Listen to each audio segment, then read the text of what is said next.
All right, here we're going to do another tournament style puzzle solve.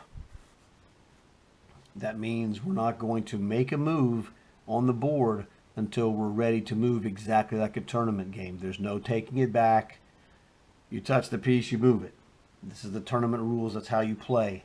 This is how you get good, is by simulating tournament conditions. So what you need to do is look at this and go, what can our pieces attack? Well, let's look at this. Knight is attacking f2. Rook e7 attacks nothing. Rook c7 attacks nothing. Bishop b7 attacks the knight. Bishop a7 attacks f2. So, did you see any target attacked by more than one piece? Hopefully you said yes. And that square is... Hopefully you said f2. Okay. So what happens? He's got how many defenders? He's got 3 guys defending. So if we took on f2... well, actually, let's not do that. Let's look at this thing. The most important thing about f2, when you look at it, is that hopefully you see the bishop and on a7 and the king are on the same diagonal, which kind of leads you... This is a clue that tells you that, you know, this bishop would be really devastating if there was a piece on f2 of white's, because it couldn't move unless it was a black square bishop, but that's on b2 and not likely to get to f2 ever. So if we could put a bishop, I mean not a bishop, but a rook or a knight, stick that guy on f2 for white, that bishop is pinning it, and you're just going to pile up on the pin. So that says, well, what if I go knight takes f2? I go, that's all fine, but he's going to play knight takes f2. And he's got 2 guys guarding it, and you can, you know, go say, I don't know, rook f7 or rook to c2. But you can only put 3 guys maximum, 2 rooks and that bishop, and he'd have 2 rooks and a king, and eventually he'd worm his way out, and you're losing. So knight takes f2 doesn't quite work, because that knight of his can take on f2 in return. So, hey, what if we can get rid of that knight? Would we have a shot? Look at the board and see what could get rid of that knight. Hopefully you said, well, we got a bishop right there that's attacking that knight, and that would be a good idea. So let's look at that. Let's look at bishop takes knight. He'd take it back. The best move that he could take it back with would be the bishop, because you're going to want to have that rook defending f2, because we know that's where our attack is going, and he could figure this out too. So you must always assume your opponent plays the best move. That way you're covered against him doing so, and then if he fails to play the best move, he makes your job easier.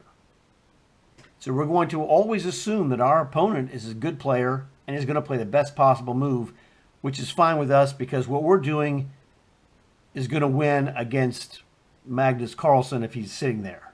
It doesn't matter. I don't care who's sitting across from me. I'm playing the board, and I'm going to beat the board. And if I see behind the pieces is Magnus Carlsen, well, that's, you know, too bad for him. If it's Garry Kasparov, that's too bad for him. If it's that guy at your chess club that you can't beat, well, that's too bad for him. You've beaten him today. So, you know, that kind of stuff. So we want to assume that our opponent is always on top of his game. He's, you know, we're not going to sneak some garbage by him. Okay, so bishop takes knight on e4. Bishop captures on e4. Okay.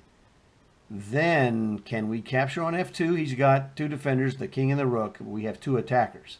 But one of them is our killer bishop that we're going to use to pin whoever sticks his foot on f2. So we go knight takes f2. He doesn't have to take us, but if he doesn't, we're going to move that knight with a devastating discovered attack. I mean, it forks the bishop on e4 and the rook on d1, plus threatening a vicious discovery. So, you know, he'd move his rook out of the way, but we'd just play knight takes e4 check, winning a piece back for nothing. Okay. So that's not good for him. So knight takes f2 for us. He's going to have to play rook takes f2 because this king can't do it. The bishop is on there. So that's like great for us. His bishop is on e4 now, and his rook is now on f2, but it's pinned by our bishop. So if we can attack that rook with another piece, he's going to have to defend it or lose it. So what piece do you see that could attack his rook that's now sitting on f2? Pause the video in case you need to take some time. And we're back. Okay. Hopefully you saw rook f7, which gives us bishop and rook, two attackers against his rook on f2 with one defender, the king. Now, he's going to play a move to defend his rook. He can't defend it with the bishop because bishop to d4, we would just take it. So again, that's not a good move, but he could play either rook to d2 or rook to f1. Either one of those moves would be a solid defensive move. Rook to d2 is probably better because it just defends his entire second rank. But the point is, he's going to have king and rook defending his rook while we have rook and bishop attacking it. That's 2 for 2, which is fine. That's even. So what do we have left over? What do we have that can attack that rook on f2?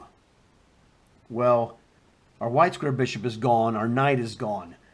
All we have is one rook sitting on f7. We have another rook on c7, and our bishop is on a7.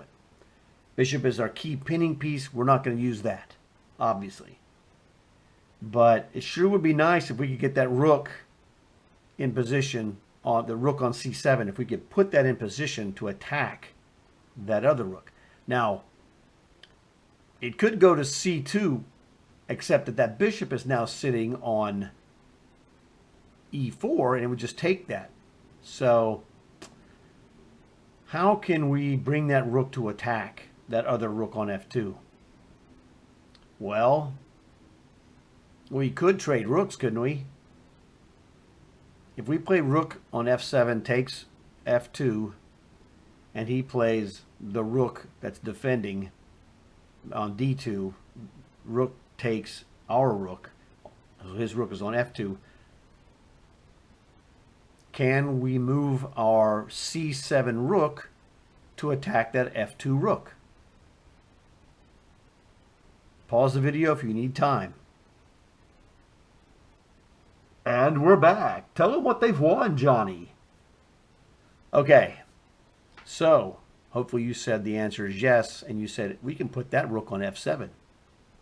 So that would give us a rook on f7 and a bishop on a7 attacking that rook on f2 that has only the king defending.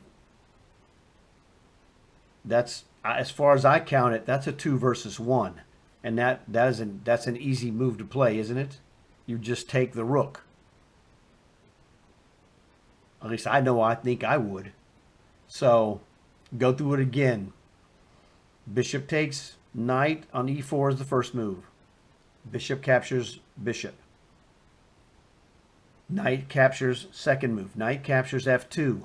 Rook captures f2 for white. Our third move is rook to f7. He plays rook to d2, defending. We play move number 4, rook captures f2. He plays rook captures f2.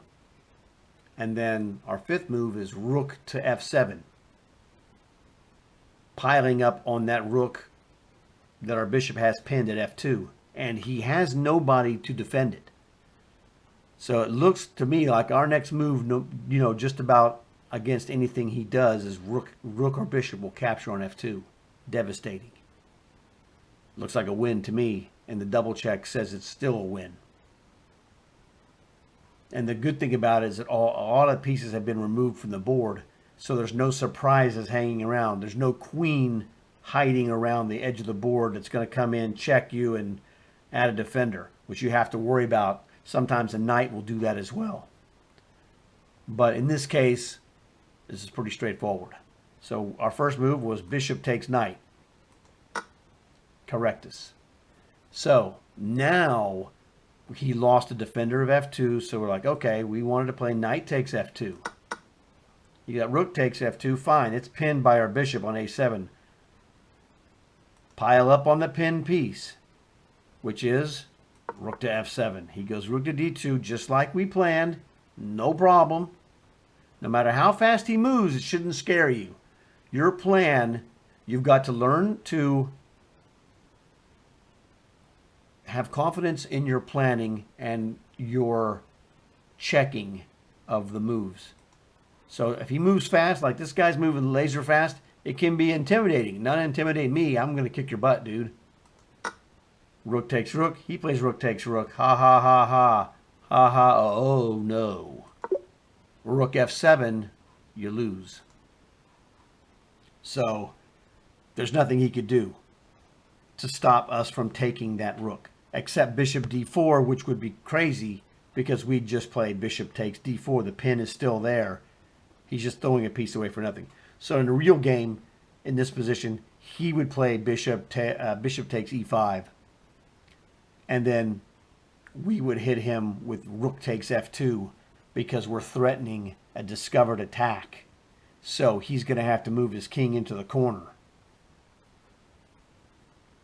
And when he goes into the corner with his king, we're going to play rook to e2 check.